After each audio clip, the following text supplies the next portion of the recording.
প্রিয় দর্শক, আসসালামু আলাইকুম। আজ আমি আপনাদের সামনে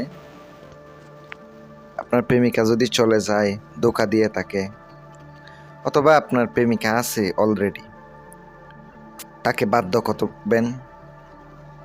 অনেক প্রেমিকা আছে কথা শোনে না, নিজের ইচ্ছা মতো চলে, কিন্তু রিলেশনশিপে টিকে থাকে। এদেরকে বাধ্য করতে হয়, বাধ্য না করলে পরবর্তীতে টিকে চলে যায়। আজকে আমি আপনাদেরকে যে নকশাটি দিতেছি, এটা বাধ্য করার একটি নকশা। সে সব সময় আপনার বাধ্য থাকবে। ঘুমে থাকলে সে আপনার চেহারা কল্পনা করবে, ঘুমে থাকতে পারবে না। এমনভাবে আপনি তারে বশ করতে পারবেন।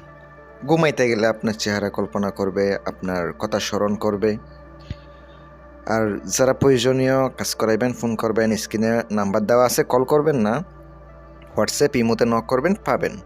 অনেক সময় নাম্বার বন্ধ পাইলে আপনারা ইমো হোয়াটসঅ্যাপে যোগাযোগ করবেন। কষ্ট করে যোগাযোগ করলে ইনশাল্লাহ আমাকে পেয়ে যাবেন। আর যাদের সমস্যা, বান, বশীকরণ, বিচ্ছেদ, উচ্ছেদ, যে কোনো ধরনের কাজ করাইতে পারেন। নকশাটি আপনি বৃহস্পতিবারের দিন এশার নামাজের পরে আগরবাতি, ধূপ, লোবান চালাবেন, পাক পবিত্র অবস্থায় বসবেন, হুবহু নকশাটি লিখে নেবেন।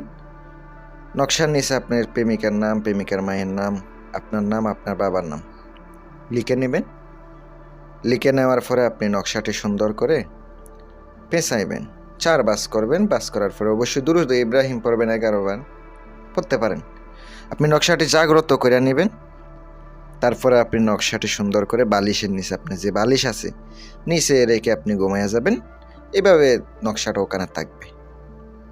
আপনার প্রেমিকা আছে, উনি কিন্তু আপনার চেহারা কল্পনা করতে থাকবো, আপনাকে ভাবতে থাকবে, সে ঘুমের মধ্যে থাকতে পারবে না। ভাই, এটা পরীক্ষিত। উপকার পাইলে আমার জন্য দোয়া করেন আর চ্যানেলটি সাবস্ক্রাইব করেন। ভালো থাকবেন, সুস্থ থাকবেন, দোয়া রইল। আসসালামু আলাইকুম ওয়া রাহমাতুল্লাহ।